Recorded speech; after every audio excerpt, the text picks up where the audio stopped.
What is going on, traders? Welcome back to another trade breakdown. Today we had a fantastic trade on the NASDAQ which I took live with the community. If you guys are new here, my name is Aaron. I am a day trader. I've been trading the markets now for 4.5, almost 5 years, and I've recently started sharing my journey here on YouTube. So if you do like the videos or you take value, please remember to like, subscribe, all that good stuff. And I'm going to be sharing a fantastic trade that we took live on Friday. So I trade live every single day in the community. Some days it is the pre-London session and some days it is the pre-New York. I'm here in Australia, so I'm able to trade both sessions, which allows me to then live stream in the community at different times of the day, depending on where people are based in the world, depending on the time zone that you like to trade. So if you do like this trade breakdown and you want to come and join the lives, just sit down, chill, chat with us, then you can check the link below and you can join the community where I do all of this live, as well as I share all my FX signals as well. Now, this was a fantastic trade on Friday, and I actually hesitated on another trade, which would have been,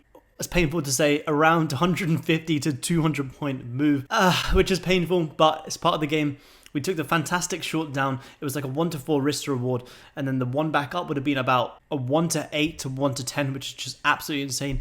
But the elements are what I want to break down and share with you guys today. So let's jump straight in on the charts. Look, I have this juicy curved monitor there, but I cannot do these trade breakdowns on that because for some reason it's too big, and when I try to edit it, it crops out half of the screen. So I have the screen there, but I'm going to be doing the trade breakdown on my laptop here for you guys. But this screen was a fantastic investment. And if you want to check out that video where I go through my day trading setup, then I will leave a link here somewhere and you guys can go watch it. Okay, so here we are. Here's the two trades. So this is the first one that I actually took live, and then this is the second one that I hesitated on and missed out and could have made absolute bank on a Friday afternoon. And there was no actual real reason for the hesitation other than nothing. There is no reason for me to have hesitated on the trade, and I missed out on some ridiculous profits. And like I always say, regardless of what level you get to in your journey, these things will happen every now and again, and we just have to learn to accept them and deal with them. So let's hide this first position here, and then let's run over this first one here back to when we jumped on the live. So we jumped on the live right here at 12:30 London time. So we jump on at, if we're trading the London session, we jump on at 7:30 London time.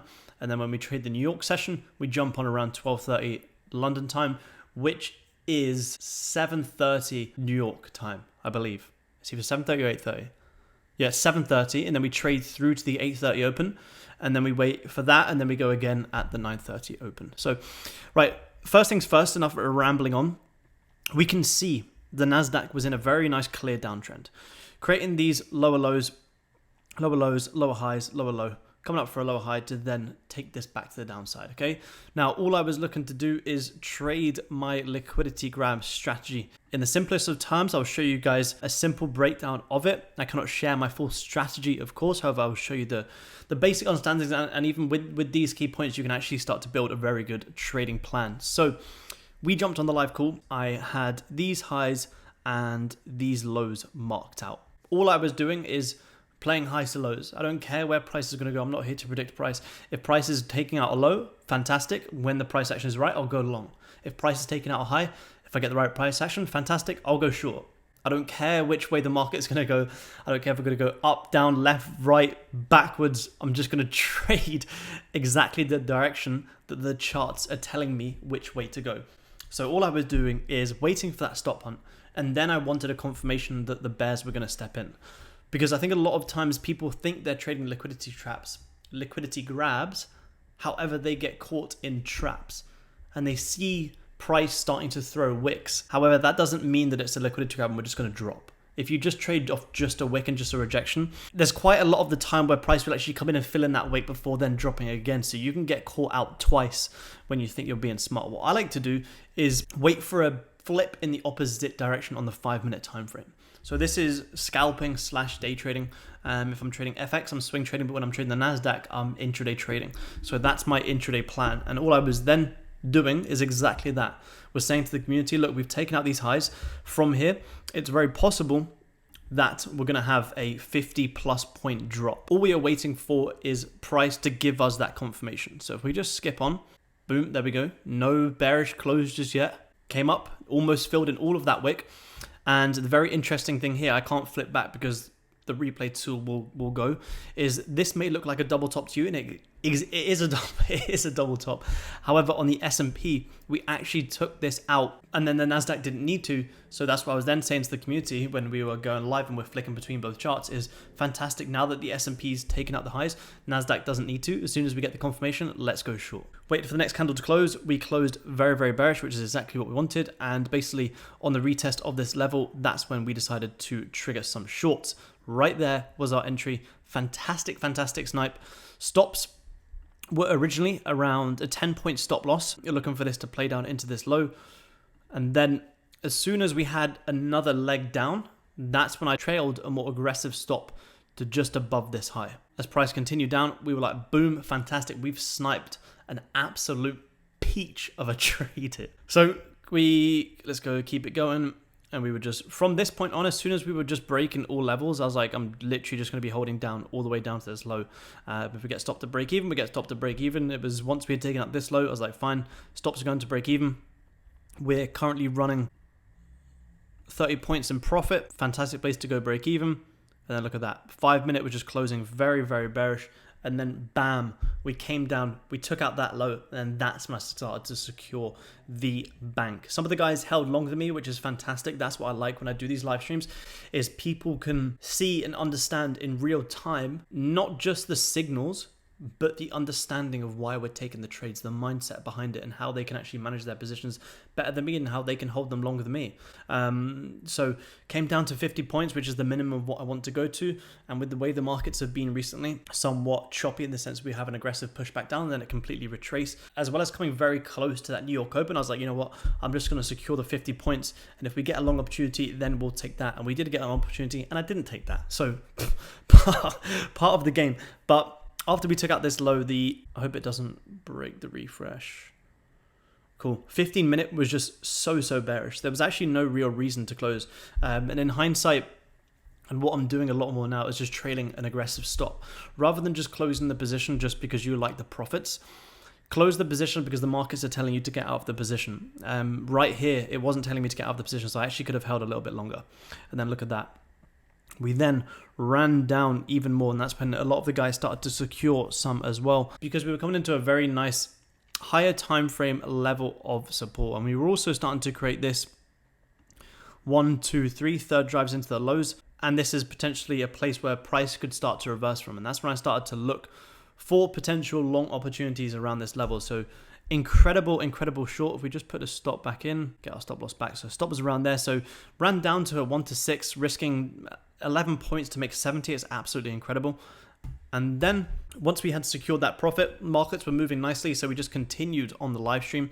We stayed on for another hour, I believe, just chatting in general, not necessarily just talking about trading all the time, but chatting in general. And then from, coming down into these regions where we were creating this third drive into the lows, it was around these regions where we were waiting for price to create a little bit more price action. Look at this, we started to take out the lows. Boom, that right there is where I was going to go long.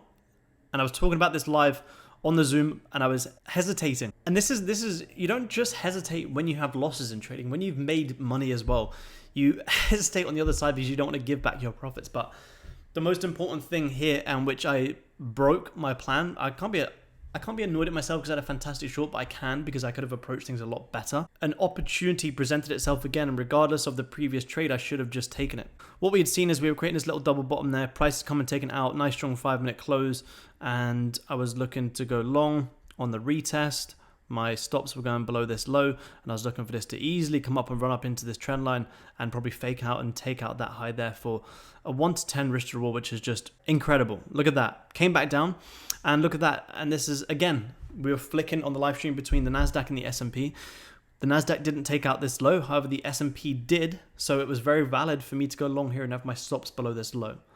If price hadn't taken out this low on the S&P either, then going long here and putting my stop loss below there is just stupid. But then the S&P did, so it was a very valid place. We were rejecting this lower trend line, nice strong push up. We broke this level, come back down for the retest. You go long, you put your stops below the low. It's not rocket science.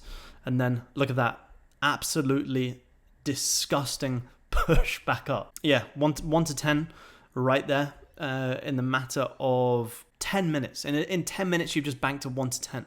So we could have made a 1 to 4 on the way down and then a 1 to 10 all the way back up. We would have been up 180 points on the day. It would have been an absolutely incredible day to say we made a 14R all taken live on a Friday afternoon because it's Fun Coupon Friday and the markets were giving us lots and lots of coupons to take advantage of. But yeah, it is what it is. I hesitated. I paid the price. I needed that. I've been on a pretty, without sounding like an absolute douchebag, on a pretty solid winning streak recently. And that gets to you as well, you know. You go on these winning streaks, it's the same as losing streaks, you hesitate. I need the markets to humble me, which they will always do, because I could have taken this trade and I should have taken this trade. Why should I have taken it? Because the trade fitted my plan. And the goal as a trader is to stick to your plan at all times. All times. Otherwise, if you don't stick to your plan, then you suck at trading. And if you don't have a plan at all, then you need to build one. And that was it. And then price pretty much from then on for the rest of the day just absolutely went to the moon and came back down, retested the trend line and went even higher. But I got off the charts when we were somewhere around here. But yeah, fantastic trading day. Cannot complain. It was an incredible session. Fantastic shorts, all traded, taken, shared, live. And then we could have taken the longs again, but we didn't. We hesitated and we paid the price. But this is a lesson for you guys to learn from my mistakes. It's all well and good me showing you just winners. Unless you're actually coming in and you're learning from it, then that's the only way that you guys are going to get benefit from it. So I hope you guys did enjoy this trade breakdown. Like I say, if you're new here, I do these every single Wednesday here. Then I do more vlog style videos if you want to watch me travel, trade the world every single Sunday. So for now, I hope you guys have a fantastic trading day. If you're trading today, have a great evening and I'll catch you soon. Peace.